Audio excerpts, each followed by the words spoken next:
Welcome to week 2. This week we'll be reviewing the policies and procedures regarding HIPAA and the privacy rule. The privacy and security rule apply to what are called covered entities, as well as to the business associates. The purpose of the privacy rule is to ensure that personal health information, also known as PHI, is properly protected. Covered entities under the privacy rule includes healthcare providers. It includes health plans as well as healthcare clearing houses.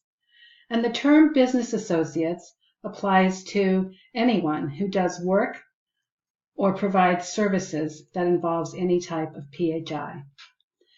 In organizations, their own employees are not considered a business associate.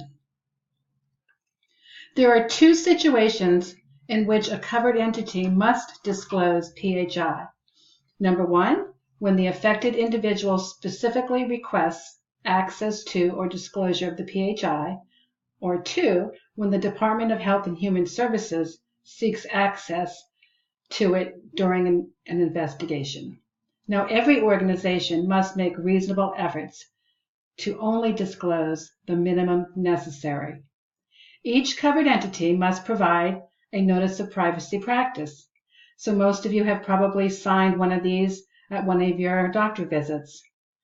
All covered entities must train all of its employees on the privacy policies and procedures. Individuals have the right to request that a covered entity restrict its use or disclosure of PHI for treatment, payment, or healthcare operations. We refer to that as TPO. Its disclosure to the person involved in the individual healthcare or payment for healthcare, or the disclosure to family members.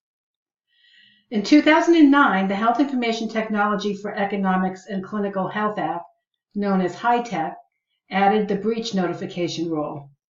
This rule requires covered entities to provide notification following a breach. Covered entities must notify all the affected individuals within 60 days following a privacy breach.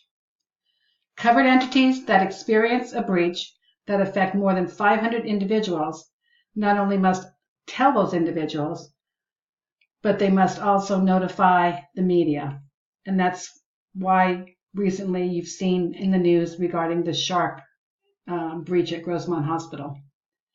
Failing to comply with the HIPAA requirement due to willful neglect can result in criminal penalties. The security rule is the other half of HIPAA.